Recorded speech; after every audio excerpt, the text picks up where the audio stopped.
সম্পূৰ্ণ হল গুৱাহাটী উত্তৰ গুৱাহাটী সংযোগী কুমাৰ ভাস্কৰ বৰ্মা সেতু 1.24 কিলোমিটাৰ দৈৰ্ঘ্যৰ দলংখনৰ প্ৰস্থ 33 মিটাৰ 6 লেনযুক্ত দলংখনত ব্যৱহাৰ কৰা হৈছে অত্যাধুনিক প্ৰযুক্তি উচ্চ প্ৰাবল্যৰ ভূমিকম্পৰে মোকাবিলা কৰিব পৰাকৈ ফিকশন পেন্ডুলাম বিয়াৰিংছৰ ব্যৱহাৰ কৰা হৈছে দলংখনত 200 মিটাৰকৈ মাল্টি স্পেন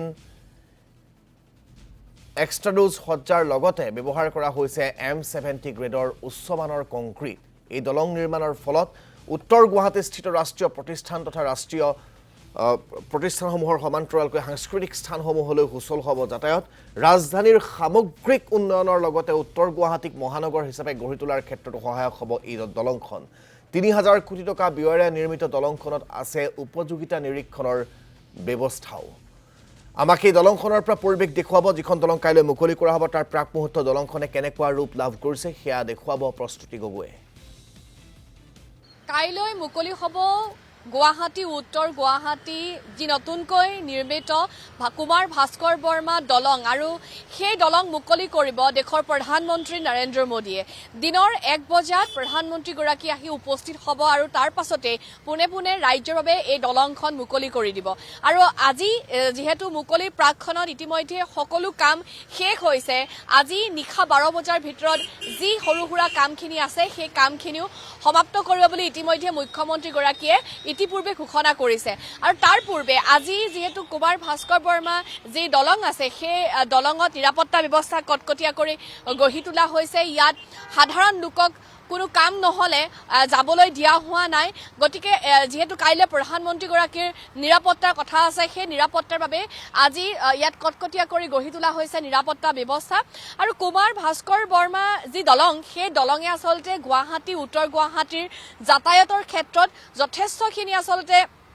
হকাহ কৰিব বা যথেষ্টখিনি পথ হুচল কৰিব ইয়াৰ পূৰ্বে গুৱাহাটীৰ পৰা উত্তৰ গুৱাহাটীলৈ যাবলৈ যিমান সময়ৰ প্ৰয়োজন হৈছিল এতিয়াৰে পৰা সেই সময় হ্ৰাস পাব সমান্তৰালকৈ উত্তৰ গুৱাহাটীৰ যি ধৰ্মীয় প্ৰতিষ্ঠান আছে সমান্তৰালকৈ যি IIT আছে এই স্থানসমূহলৈ এতিয়া অহা যোৱাৰ যিটো পথ সেই পথটো হুচল হৈ পৰিব ইয়াৰ সমান্তৰালকৈ এই যি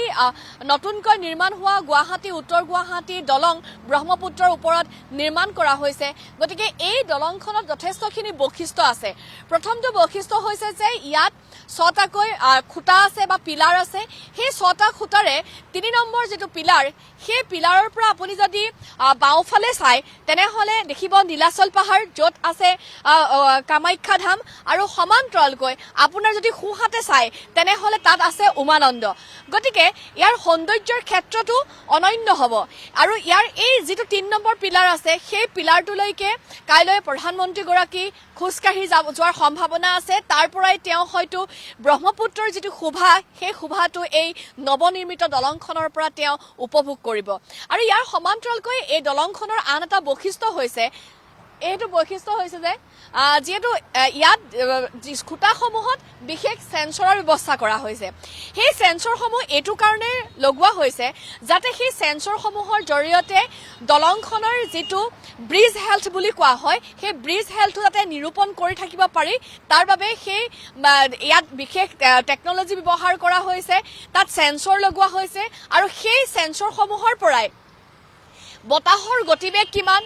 বৰষুণৰ যেটো পৰিমাণ সেই বৰষুণৰ পৰিমাণ কেনে ধৰণৰ আছে বা বতৰৰ আগজাননী এই সমূহ সেই সেন্সৰসমূহৰ জৰিয়তে নিৰূপণ কৰা হ'ব আৰু সমান্তৰালকৈ ইয়াত এনে এক ব্যৱস্থা সংযোগ কৰা হৈছে যাৰ জৰিয়তে ভূমিকম্পৰ পৰা আচলতে ব্ৰিজখনৰ যাতে কোনো ধৰণৰ ক্ষতি নহয় তাৰ বাবে ইয়াত বিশেষভাৱে টেকনলজি ব্যৱহাৰ কৰা হৈছে যেহেতু উত্তৰ পূৰ্বাঞ্চল এটা ভূমিকম্প প্ৰবণ অঞ্চল গতিকে এই অঞ্চলটোৰ বাবে তেনে ধৰণৰ কিছুমান টেকনলজি তেওঁলোকে ব্যৱহাৰ কৰিছে যাতে ভূমিকম্প আহিলেও ব্ৰিজখনৰ কোনো ধৰণৰ ক্ষতি নহয় তাৰ বাবে তেওঁলোকে বিশেষ ইয়াত গুৰুত্ব প্ৰদান কৰিছে আৰু এই ব্ৰিজখনৰ নিৰ্মাণৰ ক্ষেত্ৰত প্ৰায় 3000 কোটি টকাতকৈও অধিক ব্যয় সাপেক্ষে নিৰ্মাণ কৰা হৈছে আৰু যথেষ্ট সময়ৰ প্ৰয়োজন হৈছিল আৰু আপুনি যদি ইয়াৰ পৰা চাই তেনেহলে Y আকৃতিৰ এখন ব্ৰিজ য'ত খুব ধুনীয়াকৈ তেওঁলোকে খুঁটাসমূহত এটা অত্যাধুনিকভাৱে তেওঁলোকে ডেক'ৰেশ্যন কৰিছে আপুনি যদি মুম্বাই চি লিংকলৈ মনত পেলায় তেনেহ'লে চি লিংকৰ লগত কিছু পৰিমাণে সাদৃশ্য লক্ষী তেওঁলোকে এই দলংখন ব্ৰহ্মপুত্ৰৰ বুকুত নিৰ্মাণ কৰিছে আৰু কেইটামান ক্ষণ আৰু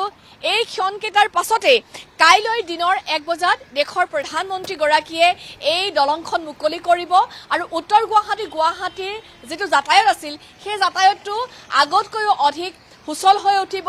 গুৱাহাটীৰ মহানগৰীৰ পৰা যাতে চহৰখন বা মহানগৰখন উত্তৰ গুৱাহাটীলৈকে পৰ্যবেক্ষিত হয় বা সম্প্ৰসাৰিত হয় তাৰো কেতবোৰ উদ্দেশ্য তেওঁলোকে এই নতুন ব্ৰিজখন নিৰ্মাণৰ ক্ষেত্ৰত পৰিকল্পনা কৰিছিল বা নিশ্চয়কৈ আপোনাক এই মুহূৰ্তত ধন্যবাদ জ্ঞাপন কৰিছোঁ আমাক কুমাৰ ভাস্কৰ বৰ্মা উৰণ সেতুৰ পৰা আমাক পোনপটীয়াকৈ পৰিৱেশ দেখুওৱাৰ বাবে